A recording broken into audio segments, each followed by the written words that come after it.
Olá, tudo bem? Seja bem-vindo a mais uma Escola da Palavra da Igreja Presbiteriana das Américas. Nesse encontro, nós vamos dar sequência à série sobre respostas cristãs para perguntas contemporâneas. Vamos orar nesse momento, vamos colocar o nosso coração e a nossa mente diante do Senhor, vamos buscar a face de Deus, a iluminação do Espírito para as nossas vidas nesse momento. Pai querido, nós te agradecemos por essa oportunidade de termos, Senhor, o estudo da Tua Palavra, podermos dedicar esse tempo, Senhor, a meditar sobre as Tuas verdades. Nós queremos te pedir, Senhor, que nesse momento o Senhor ilumine os nossos pensamentos, que o Senhor abra a nossa mente e o Senhor quebrante o nosso coração, para nós podermos receber a Tua Palavra e que ela transforme as nossas vidas, que ela produza o resultado desejado que Tu tens para nós nesse momento, nesse dia, Pai. Abençoa-nos, conduz cada pensamento e cada palavra, dirige os nossos corações e mentes. É o que nós te pedimos em nome de Jesus. Amém e amém. Vamos conversar então sobre o nosso tema de hoje. Vamos falar sobre a questão do tempo. Então, o nosso tema de hoje envolve o tempo. O mundo de hoje exige muito do meu tempo. Para que arrumar mais um compromisso? Então, essa é a nossa pergunta e vamos apresentar uma resposta cristã para essa pergunta, né? O mundo já exige muito do meu tempo.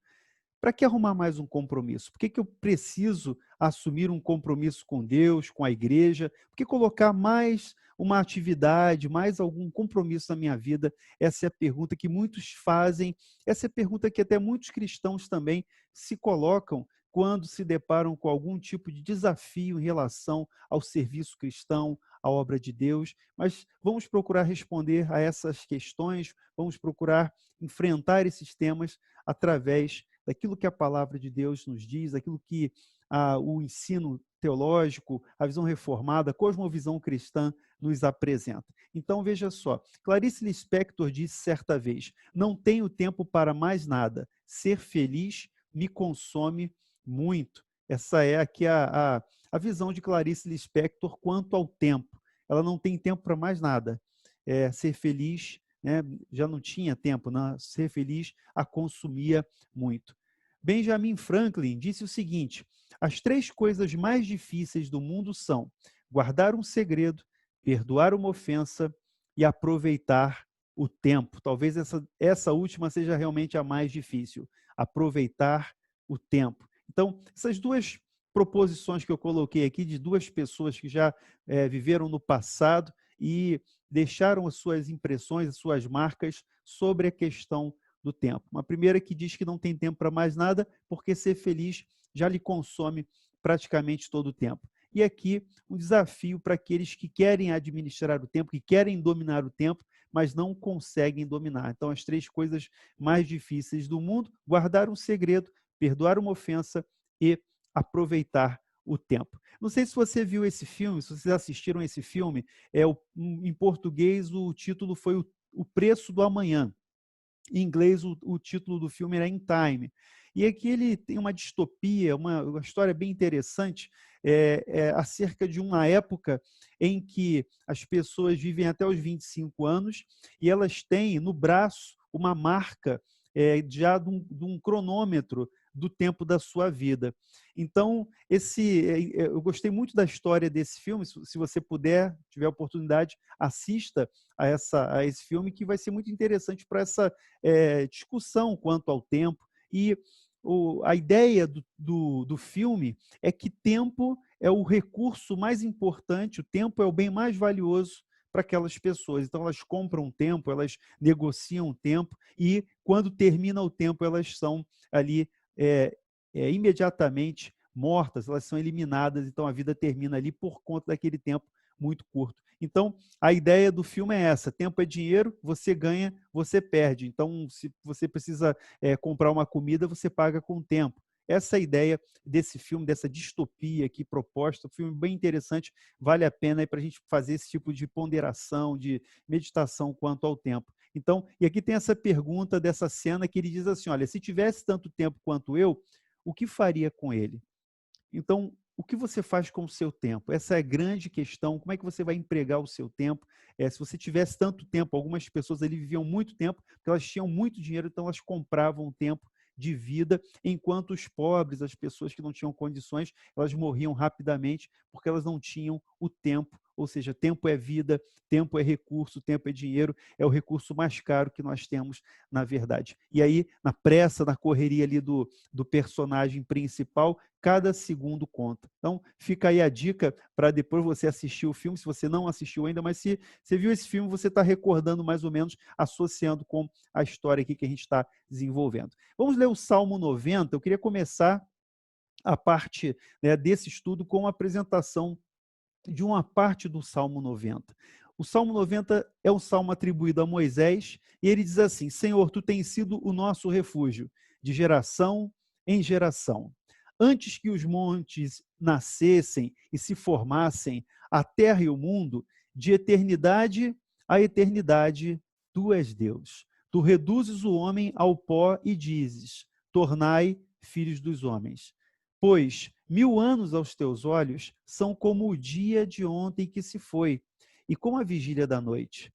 O versículo 12 diz: ensina-nos a contar os nossos dias para que alcancemos coração sábio. Ensina-nos a contar os nossos dias para que alcancemos coração sábio. A pergunta que eu faço é: o que é o tempo? O que é o tempo para você? Como você definiria o tempo? Agostinho procurou responder essa questão e a resposta dele é muito interessante pelo jogo de palavras e pelo conteúdo, tanto filosófico quanto teológico, que ele encerra. Ele diz o seguinte: o que então é o tempo? Se ninguém me pergunta, eu sei. Se eu quiser explicar isso para alguém que me pergunta, eu não sei. Posso afirmar com confiança, porém, que isso é tudo o que sei. Se nada acontecesse, não haveria passado. Se não houvesse os acontecimentos, não haveria futuro. E se nada existisse, não haveria presente. Então, não sei se respondeu a sua dúvida quanto ao conceito de tempo, mas Agostinho brinca com as palavras, brinca com o conceito, mas ele está mostrando aqui a realidade do que para a gente é o tempo, é a ideia do passado, do presente, do futuro. Então ele diz que para ele, né, se ninguém pergunta, ele sabe o que é o tempo. É verdade. Subjetivamente, nós temos uma noção de tempo, nós sabemos o que é o tempo.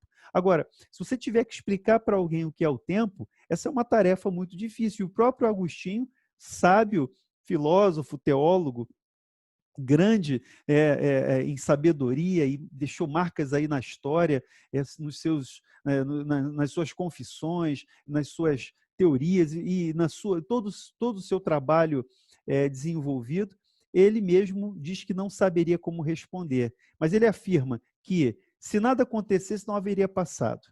Se não houvesse os acontecimentos, não haveria futuro. E se nada existisse, também não haveria presente. Aqui, esse trecho é das Confissões e é citado por Hermann Bavinck na sua dogmática reformada.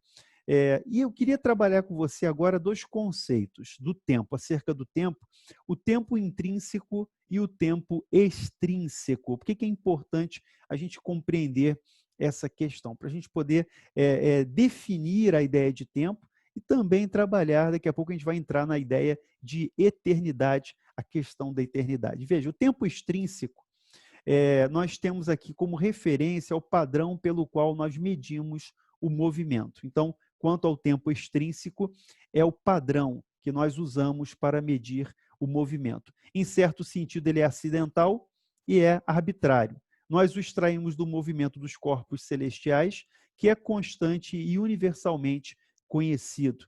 Então, nós sabemos que a Terra faz o seu movimento de rotação, faz o seu movimento de translação, nós temos o posicionamento dos corpos celestes. Então, o tempo é contado dessa maneira. Há povos que contam luas, então, daqui a tantas luas, daqui a tantos sóis. Então, há uma arbitrariedade em relação a essa contagem, porque esse padrão pode variar de povo para povo, de costume para costume.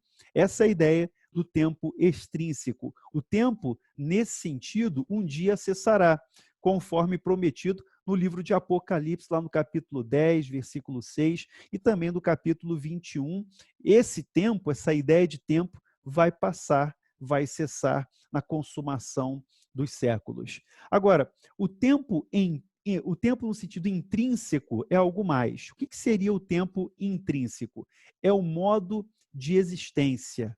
Então, veja como é que a ideia é totalmente diferente. O tempo extrínseco é um padrão de contagem do tempo. Você pode contar o tempo em horas, em dias, em anos, em luas, em sóis, etc. Agora, o tempo intrínseco diz respeito ao modo de existência, em virtude do qual as coisas têm passado, presente e futuro. Como muitas partes que, seja qual for o padrão empregado, podem ser medidas e contadas. Então é interessante porque se você conta por dias, por meses, por anos, por horas, segundos, de qualquer forma, a ideia do tempo intrínseco não se altera, porque ela diz respeito ao modo de existência. O que é passado, o que é presente, o que é futuro. Essa divisão do tempo que nós fazemos, que independe do padrão empregado, ou seja, independe do critério adotado como tempo extrínseco. Ora, tudo que pode ser medido e contado está sujeito à medida e ao número, e assim é limitado. Então, esse é o ponto em questão. O tempo é limitado, o nosso tempo é limitado. Por quê? Ele é medido, ele é contado. Tudo que é contado, que é medido, é limitado.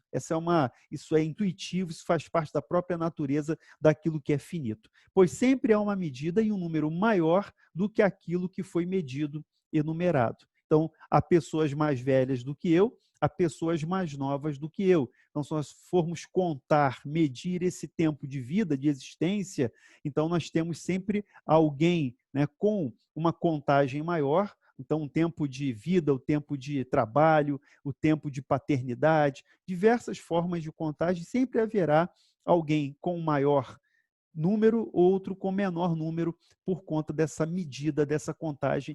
Isso tem a ver com aquilo que é finito, aquilo que é limitado. Consequentemente, a natureza essencial do tempo não diz respeito à finitude ou infinitude do antes ou do depois, mas ele abrange uma sucessão de momentos que há nele um período que é passado, que é presente, e um período que vem depois, que é chamado de futuro. Então, o futuro, dentro dessa nossa ideia de tempo, faz parte, né, da nossa contagem, do que vai acontecer, do que nós esperamos, do que vem a acontecer. Mas daí segue-se que o tempo intrínseco, que é um modo de existência, que nós já comentamos, o tempo intrínseco é um modo de existência, que é característico dos seres criados, dos seres finitos. Então, o tempo tem a ver com a nossa finitude.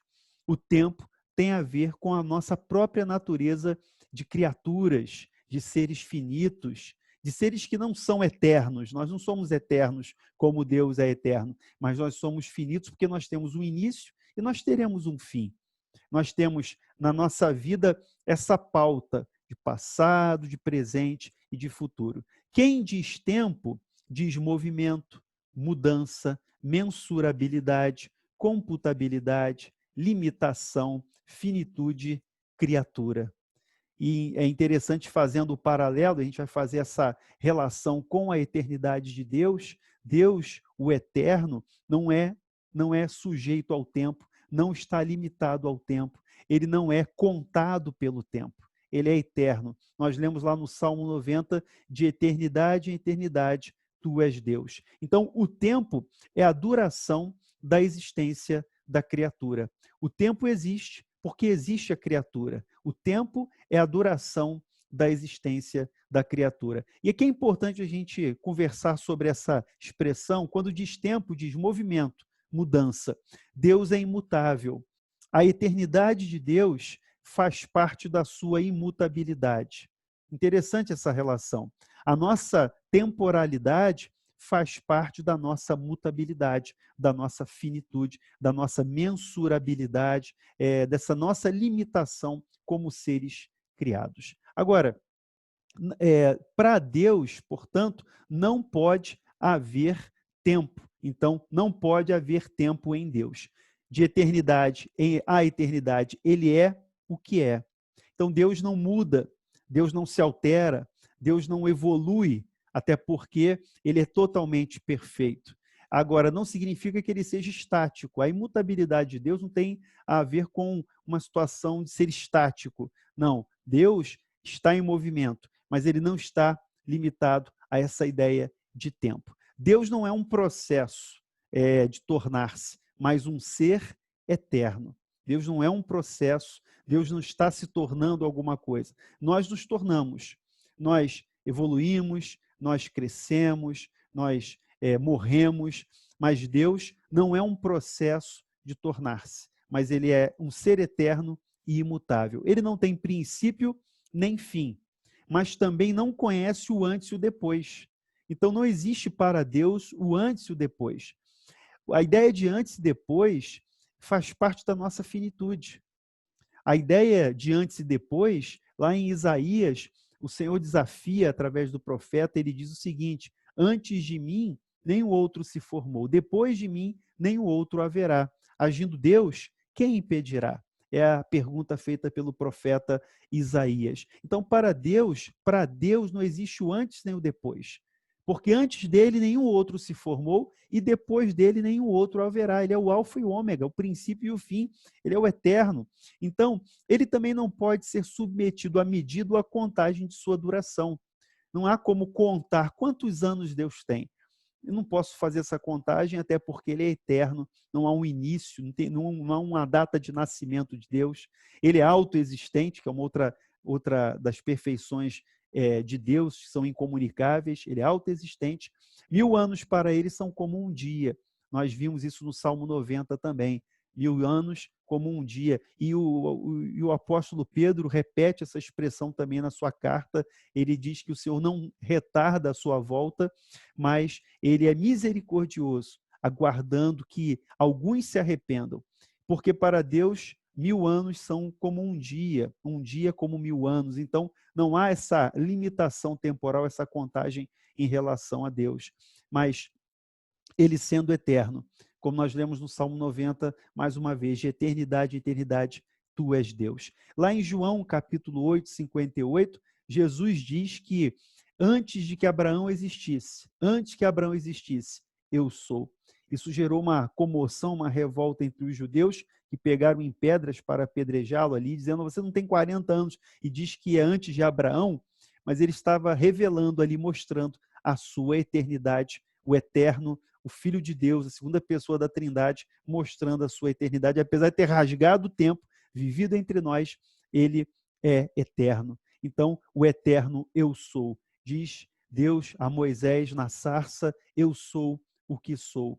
Deus, o eterno, o imutável, aquele que não está sujeito ao tempo, aquele em que não pode haver tempo. A eternidade de Deus, portanto, deve ser imaginada como um presente eterno, sem passado nem futuro. Então, essa ideia é interessante. A eternidade de Deus deve ser imaginada por nós, né, a nossa limitada compreensão, ela pode vislumbrar um esboço dessa eternidade de Deus, ao imaginarmos como um presente eterno. Ou seja, não há passado, não há futuro, um eterno presente. Para Deus, todas as coisas são presentes. Seu dia é a eternidade. É muito maravilhoso nós pensarmos dessa maneira. Nós, seres finitos que somos, limitados pelo tempo, incertos quanto ao futuro, nós vivemos tempos de muita incerteza, nós vivemos tempos de muita aflição e angústia, de ansiedade, porque nós não sabemos o futuro, nós não sabemos o que vai acontecer, quanto tempo dura uma pandemia, quanto tempo dura um isolamento social. Nós não temos essa noção e nem temos esse controle. Mas, para Deus, todas as coisas são presentes. Todas as coisas são presentes, o seu dia é a eternidade. A própria eternidade é a substância de Deus, que não tem em si nada que seja mutável. A própria eternidade é a substância de Deus. A eternidade faz parte do ser, das perfeições de Deus. Citando mais uma vez aqui Hermann Bavinck, na sua dogmática reformada. A eternidade de Deus não está abstrata e transcendente acima do tempo. Ela está presente e imanente em cada momento do tempo. Essa informação é muito importante para nós. A eternidade de Deus, apesar dessa sua perfeição absoluta e incomunicável, a eternidade de Deus não está abstrata e transcendente acima do tempo. Muito pelo contrário, Deus está presente no tempo, imanente também em cada momento. Há, de fato, uma diferença essencial entre eternidade e tempo, mas também há uma analogia e afinidade entre eles, de modo que a primeira pode habitar e trabalhar no segundo. A eternidade pode habitar e trabalhar no segundo. E a prova maior dessa afirmação é a encarnação de Cristo. A eternidade pode habitar e trabalhar no tempo. Deus rasgou o tempo, Deus entra no tempo na história através do seu Filho Jesus, que veio, habitou entre nós, trabalhou no tempo para a nossa salvação, para o nosso resgate. Então, essa ideia, veja, por isso que a eternidade de Deus não está isolada, transcendente, abstrata.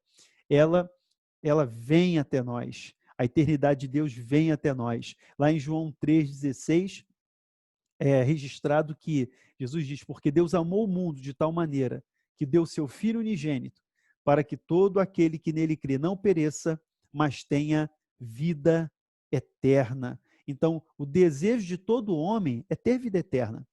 Mesmo aqueles que não creem na vida após a morte, mesmo aqueles que não creem na vida após a morte, se pudessem, viveriam eternamente, não morreriam. A verdade é essa. O desejo do homem pela vida eterna é um desejo que pertence a todas as pessoas. Todos querem viver para sempre. Então, independente da maneira como encara essa vida para sempre. Então, a verdade é que a eternidade de Deus influi no tempo, trabalha no tempo, habita no tempo e ela se revela a nós na pessoa de Jesus Cristo. Deus, o eterno, é a única causa absoluta do tempo. Então é interessante que o tempo existe porque Deus é eterno. Deus é a causa absoluta do tempo. Deus criou o tempo. Tanto é que no Gênesis ele estabelece ali os corpos celestes, ele estabelece o sol, a lua, as estrelas. Então ele estabelece uma forma de contagem do tempo. Você vê que nos primeiros capítulos, ali no início do Gênesis, você tem, e foi a tarde e o dia, e ele começa a narrar uma sequência cronológica a partir da criação de todas as coisas. Em si e por si mesmo, o tempo não pode existir. O tempo não se fez existir por si só. O tempo não se criou por si só. O tempo não é uma entidade com autoconsciência e autocapacidade, autoexistência. Não. O tempo também é criação de Deus. Em si mesmo e por si mesmo, o tempo não pode existir. Ele é um tornar-se contínuo. Ele tem que se apoiar em um ser eterno. O tempo é um tornar-se contínuo, ou seja, o tempo está em movimento e ele tem que se apoiar em um ser que é eterno, que é Deus. É Deus quem por seu eterno poder, sustenta o tempo, tanto em sua inteireza, quanto em cada momento dele. Então, a eternidade é sempre presente. O tempo é passado, presente e futuro. Esses momentos do tempo estão dentro do controle de Deus. Os tempos estão submetidos à vontade de Deus. É Deus quem sustenta o tempo com seu eterno poder. Deus tem o poder sobre o tempo. E é interessante que lá em Eclesiastes, no capítulo 3, o autor diz que, o sábio diz que há tempo para todas as coisas, para todos os propósitos debaixo do sol, há um tempo determinado. E é claro que, apesar dele não fazer referência ali a Deus expressamente, no fundo, esses tempos todos são determinados por Deus. Há tempo de abraçar, tempo para deixar de abraçar, tempo de chorar, tempo de rir, tempo de ajuntar pedras, tempo de espalhar pedras, tempo de semear, tempo de colher, tempo de amar e tempo de aborrecer, tempo de guerra e tempo de paz. Então há tempo para todas as coisas, e todos esses tempos são determinados por Deus e estão debaixo do governo de Deus. O Senhor é Senhor do tempo. Deus é Senhor do tempo. Ele criou o tempo e ele controla o tempo. Então o seu eterno poder sustenta o tempo, tanto na sua totalidade, na sua inteireza, quanto em cada momento, cada segundo, cada fração de segundo, sob o domínio de Deus. Deus permeia o tempo e cada momento do tempo com sua eternidade. Deus permeia o tempo, Deus está presente no tempo, Deus interage com o tempo, Deus interage com as nossas vidas, mas, ao mesmo tempo, né, a sua eternidade, como eu falei, ela habita e trabalha dentro do tempo. Em cada segundo pulsa a eternidade. Portanto, Deus mantém uma relação definida com o tempo, entrando nele com sua eternidade. É muito interessante essa interação, essa relação, porque o tempo é finito, o tempo é contado, o tempo é limitado. Mas, como eu falei, Deus rasga o tempo, Deus entra no tempo, Deus mantém uma relação com o tempo, e ele entra no tempo com a sua eternidade. Para ele, também o tempo é objetivo. Em sua consciência eterna, ele conhece o tempo como um todo e a sucessão de todos os seus momentos. Então, passado, presente e futuro, né, para Deus não há diferença. Para a gente há diferença, mas na visão de Deus, na sua completa visão de todas as coisas, com seu olhar eterno, ele consegue ver todos esses momentos como um só, como uma coisa só. Para a gente, há uma divisão do tempo, mas para Deus não há essa restrição. No entanto, este fato não faz que ele seja temporal, isto é, sujeito ao tempo, medida ou número. Então, o fato de Deus agir no tempo, o fato de Deus interagir conosco, o fato de Deus, com a sua eternidade, entrar no tempo, não o faz um ser temporal, não o reduz a um ser temporal, porque a temporalidade é uma característica da criatura. Ele continua sendo eterno e habita a eternidade, mas usa o tempo para manifestar os seus pensamentos e perfeições eternas. Ele continua sendo eterno, como diz aquele cântico, ele continua sendo Deus, ele continua sendo Deus, ele continua sendo eterno e habita a eternidade, mas usa o tempo. O tempo é servo de Deus. Ele usa o tempo para manifestar seus pensamentos, suas perfeições eternas. Ele usa o tempo também para se revelar. Ele faz que o tempo seja subserviente à eternidade e assim prova ser o rei das eras. Citando aqui 1 Timóteo, capítulo 1, versículo 17. Então, ele faz com que o tempo seja subserviente à eternidade. O tempo é servo de Deus. O tempo é servo da eternidade. E ele prova, ele mostra cada dia que ele é o rei das eras, que ele é o Senhor da eternidade.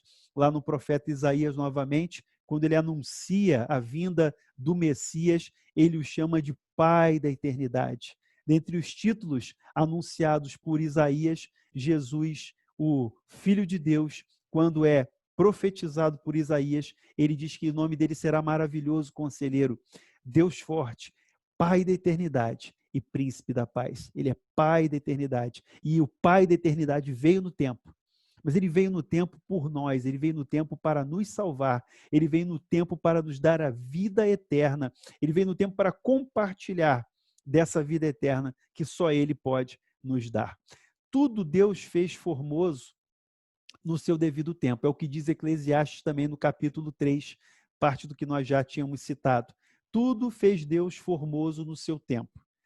Também pôs a eternidade no coração do homem, sem que este possa descobrir as obras que Deus faz desde o princípio até ao fim. Então, é interessante que nessa menção aqui de Eclesiastes, capítulo 3, versículo 11, ele diz que Deus pôs a eternidade no coração do homem. E aqui um comentário bíblico diz o seguinte, comentário da Bíblia Almeida, da Bíblia de Estudo Almeida, diz o seguinte: eternidade, provável tradução de um termo hebraico que dá a ideia do infinito, ou com mais exatidão, o tempo que se prolonga indefinidamente em direção ao passado e ao futuro. Então, a expressão eternidade aqui do hebraico tem essa ideia, tem esse significado de o tempo que se prolonga infinitamente para o passado e para o futuro. E ele completa dizendo, o comentário da Bíblia de Estudo Almeida, revista e atualizada, aqui muito provavelmente diga respeito à capacidade humana de abranger com o pensamento a totalidade dos acontecimentos passados e futuros e ao desejo irresistível de compreender o seu sentido e o seu porquê. Então, quando lá em Eclesiastes o sábio coloca essa expressão de que Deus pôs a eternidade no coração do homem, essa é a ideia, essa capacidade humana de abranger com o seu pensamento a totalidade dos acontecimentos passados e futuros. Ou seja, essa noção que nós, como seres humanos, temos de entender o tempo, de contar o tempo, de perceber o tempo, e mais, né, de compreender o seu sentido e o seu porquê. Essa é a referência, essa explicação aí, a abordagem dessa expressão eternidade lá em Eclesiastes capítulo 3. Eu queria, nessa parte final do nosso estudo, explorar com você esse texto de Efésios capítulo 5, dos versículos 15 a 17, esse texto que diz respeito também ao tempo, a nossa relação com o tempo, como filhos de Deus, como criaturas de Deus, como nós devemos lidar com o tempo. Diz assim o apóstolo Paulo na carta aos Efésios, capítulo 5, de 15 a 17. Portanto, vede prudentemente como andais, não como nécios, e sim como sábios, remindo o tempo, porque os dias são maus. Por essa razão não vos torneis insensatos, mas procurai compreender qual a vontade de Deus. Então, o desafio feito por Paulo aos Efésios chega até nós, e é o nosso desafio diário, para que nós não sejamos nécios, mas sim sábios, e ele nos chama a andarmos prudentemente, como sábios, não como nécios, remindo o tempo. Então, remir o tempo é sabedoria. Então, o sentido aqui de remir o tempo, a tradução, a ideia aqui do texto no grego é comprar intensivamente. Comprar de forma a esgotar as possibilidades existentes. Então, as possibilidades contidas no tempo devem ser cabalmente aproveitadas, apropriadas mediante o empenho de custos de esforços.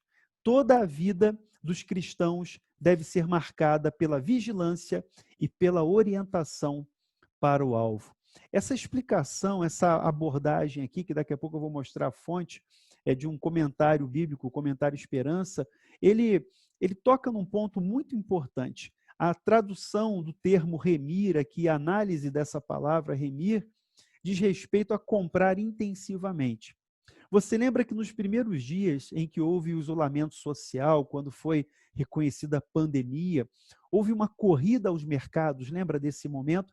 As pessoas correram ali afoitas aos mercados, compraram ali alimentos, compraram víveres, imaginando que esse isolamento social seria ali radical e as pessoas não teriam acesso ali aos alimentos. Haveria uma escassez de produtos. E realmente houve, no início, uma escassez por conta dessa corrida, por conta dessa procura, né, desordenada de produtos nos mercados. Realmente houve um início de desabastecimento. Mas depois as pessoas perceberam que seria possível administrar esse tempo comprando ali com mais tranquilidade.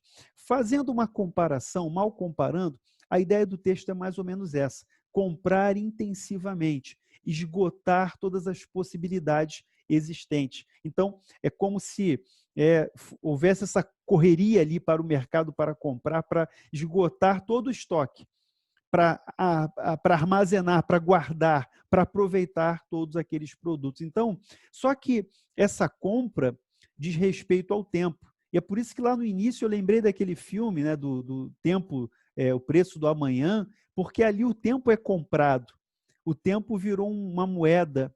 O tempo naquela ficção vira uma moeda e a vida das pessoas depende delas terem ou não aquele tempo ali marcado no braço, aquele cronômetro ali que vai correndo e vai esvaindo a sua vida aos poucos. Então, a ideia de remir o tempo, citada aqui por Paulo na carta aos Efésios, é a ideia de comprar intensivamente, é esgotar todas as possibilidades. Só que ele está dizendo respeito ao tempo. Então, nós devemos ter uma relação com o tempo no sentido de aproveitá-lo ao máximo. Aproveitá-lo ao máximo, não na ideia do carpe diem, não na ideia de viva o hoje, comamos e bebamos que amanhã morreremos. Não nesse sentido, mas uma ideia de aproveitamento do tempo para Deus, para a glória de Deus, sabendo que Deus está presente, sabendo que Deus vive, né, em nós, sabendo que nós vivemos a nossa vida para Deus, Deus está presente em todos os momentos da nossa vida. Então, as possibilidades contidas no tempo devem ser cabalmente aproveitadas, apropriadas, mediante empenho, custos. Então, é como se a gente pudesse comprar o tempo. Remir o tempo é comprar o tempo. Mas como é que eu posso comprar o tempo? Eu não estou naquela ficção lá do filme, mas eu devo me esforçar o máximo, eu devo me empenhar o máximo para o melhor aproveitamento desse tempo. Essa é a ideia aqui expressa por Paulo. Toda a vida dos cristãos deve ser marcada pela vigilância e pela orientação para o alvo. Nós não temos tempo a perder, nós não temos tempo para desperdiçar, nós não temos tempo para viver sem alvo, sem objetivo, sem uma direção na vida. A justificativa negativa disso é porque os dias são maus. Então, logo na sequência, Paulo explica, remindo o tempo, porque os dias são maus. Mas por que os dias são maus? Com toda a sobriedade, Paulo aponta para o fato de que as atividades do Deus desse século, o Deus desse éon, que é citado lá em 2 Coríntios 4:4, Deus desse século cegou o entendimento dos incrédulos para que não lhes resplandeça a glória de Deus. Então, o Deus desse século, o confundidor, aquele que confunde as mentes, aquele que cega os entendimentos. Então, as atividades desse inimigo das nossas almas consistem em induzir para as mais diversas formas de maldade. Então, por isso que os dias são maus. Os dias se deterioram totalmente, tornam-se maus, porque eles são influenciados, as pessoas são influenciadas pelo Deus desse século, pelo Deus desse século que tem cegado o entendimento dos incrédulos, por isso os dias são maus, eles vão se deteriorando. O tempo, então, para aquele que não tem essa compreensão, esse entendimento, é um tempo desperdiçado, é um tempo jogado fora. Não obstante, o mesmo tempo é para os crentes o tempo das boas obras. Lá em Efésios capítulo 2:10, diz que nós somos criados em Cristo Jesus para as boas obras, as quais Deus de antemão preparou para que nós andássemos nelas. Então, o tempo que para os outros, né, são dias maus, porque o mal vai se multiplicando, para nós esse tempo é tempo de boas obras. É o tempo bem-vindo, o dia da salvação, citado lá em 2 Coríntios, capítulo 6, versículo 2. Em última análise, sua conduta evidencia se eles se orientam pelo dia de Cristo e se essa esperança os leva a utilizar resolutamente o tempo que lhes foi dado, remindo. Então, assim como Paulo afirmou que prosseguia para o alvo, pelo prêmio da soberana vocação de Deus em Cristo Jesus, nós também somos chamados a adotar uma resolução, adotar uma postura de utilizar resolutamente o tempo que nos foi dado, o tempo que nos foi concedido, remindo esse tempo, aproveitando esse tempo, comprando intensamente esse tempo. Por quê? Porque nós aguardamos o dia de Cristo, porque nós temos como alvo, nós temos como norte o dia do Senhor. E essa esperança maravilhosa do dia do Senhor nos leva a uma atitude de seriedade, responsabilidade em relação ao tempo. A exortação feita por Paulo, lá no versículo 17, quando ele diz, por essa razão não vos torneis insensatos. Ele repete a mesma ideia lá do versículo 15, quando ele diz para que não sejamos nécios, mas sábios, e ele reforça essa ideia dizendo, por essa razão não vos torneis insensatos, mas procurais saber qual é a vontade de Deus. Então, o insensato é aquele tolo lá de Lucas capítulo 12, versículo 20, que visa obter sua segurança com base em suas posses. Não conta com Deus. Essa é sua tolice, seu pecado. Louco, essa noite pedirão a tua alma. E o que tens? Para quem ficará? Para quem você vai deixar isso? Então, a exortação do Senhor para nós é para que nós não nos tornemos insensatos no tocante ao tempo da nossa vida. Então, não como aquele nécio, aquele insensato de Lucas capítulo 12, versículo 20, que fazia planos, que sonhava sem Deus, que sonhava sem a aprovação de Deus. Essa insensatez beira o ateísmo. Então, citando aqui Marcos 7, 22, Lucas 11, 40, esse tipo de insensatez é um passo aí para o ateísmo, porque são planos, são investimentos, são cronogramas sem a vontade de Deus, sem a aprovação de Deus, sem a presença de Deus. O insensato não se dá conta da qualidade especial do seu tempo. É o que você viu lá em Efésios capítulo 5, 16. Ao invés de usá-lo em nome de Deus, deixa-o transcorrer, deixa-o fluir de forma desordenada, de forma irresponsável. Diante disso, os crentes devem ser sábios, isto é, compreender qual a vontade do Senhor. É o que o versículo 17 diz na sua parte final. Então, não sendo insensatos, mas que possamos compreender qual é a vontade do Senhor. Ao invés de viver o dia a esmo, orientam seu tempo conforme a vontade do Senhor. Então, em vez de deixar, como diz ali a música, deixa a vida me levar, não. Eu quero viver o meu tempo, orientando o meu tempo, segundo a vontade do Senhor, obtendo assim o direcionamento para a vida. Novamente, é preciso lembrar que a vontade de Deus não impõe nenhum jugo insuportável aos cristãos, mas insere a vida deles numa forma condizente com o Evangelho. Ela abarca o que é bom, agradável e perfeito, citando aqui Romanos capítulo 12, versículo 2, e ele diz que nós devemos nos transformar pela renovação da nossa mente, para que possamos experimentar qual seja a boa, agradável e perfeita vontade de Deus. Então, a vontade de Deus não impõe jugo. Lembra da pergunta feita lá no início? Já não tenho tempo para nada. Para que eu vou arranjar mais um compromisso? Para que eu vou arrumar mais um compromisso? Não ter compromisso com Deus é a verdadeira perda de tempo. Achar que ter compromisso com Deus é perder tempo, exatamente esse pensamento é uma verdadeira perda de tempo, por não assumir um compromisso real, um relacionamento real com Cristo Jesus. Porque a vontade de Deus é boa, agradável e perfeita. E aqui, fechando esse estudo, o desafio para nós é não sermos insensatos, mas procurarmos compreender a vontade do Senhor, remindo o tempo, porque os dias são maus. É verdade que o pecador não consegue reconhecer nem cumprir a vontade de Deus em profundidade nem em amplitude. Pelo contrário, ele reflete e pratica sempre a sua própria vontade, que resiste à vontade divina. É verdade, as pessoas querem ser independentes de Deus, elas querem impor a sua vontade. A nova criação, gerada em Cristo, no entanto, permite reconhecer e também cumprir a vontade de Deus. Então, nós somos novas criaturas. Lá em 2 Coríntios 5,17, Paulo diz que se alguém está em Cristo, é nova criação. As coisas velhas, o passado passou.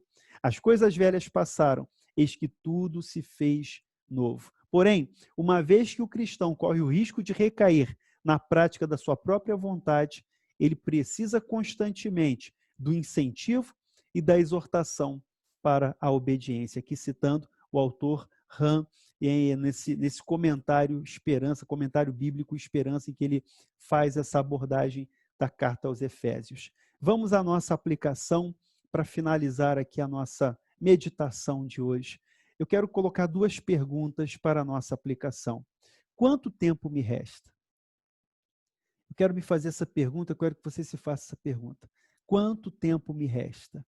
Quanto tempo de vida nós temos? Quantos anos você tem? Quantos anos você acha que ainda vai viver? Será que nós temos condições hoje de afirmar, de medir quanto tempo nós temos? Será que nós temos hoje, nesse cenário de pandemia, nesse cenário de incertezas, de crise sanitária, será que nós temos condições de dizer quanto tempo nos resta? É um desafio, é uma incerteza. Agora, a segunda pergunta é: o que eu vou fazer com esse tempo? A segunda pergunta para a nossa aplicação é: o que eu vou fazer com esse tempo? Esse tempo que me resta, que eu não sei quanto é, eu não sei quanto tempo eu tenho, mas o que eu vou fazer com esse tempo? Para que eu vou dedicar a minha vida? Em que eu vou investir a minha vida, esse meu tempo?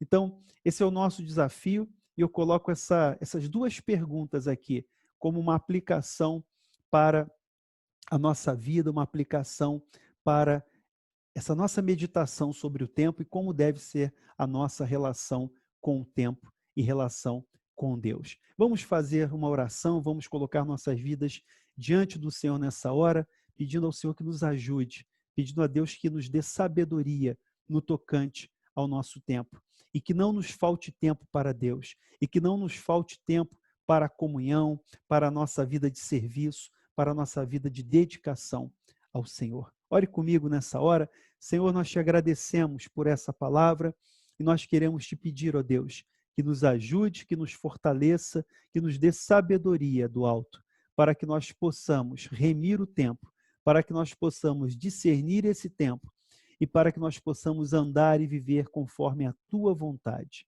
Ajuda-nos, Senhor, no tempo que nos resta nessa vida, que o Senhor nos dê a graça de te servir com alegria, que no tempo que nos resta nessa vida, que o Senhor nos dê o poder, a sabedoria de dedicar os nossos dias ao Senhor.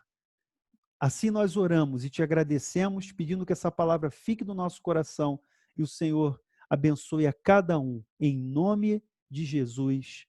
Amém e amém. Deus te abençoe. Até o nosso próximo encontro da Escola da Palavra da Igreja Presbiteriana das Américas. Até lá.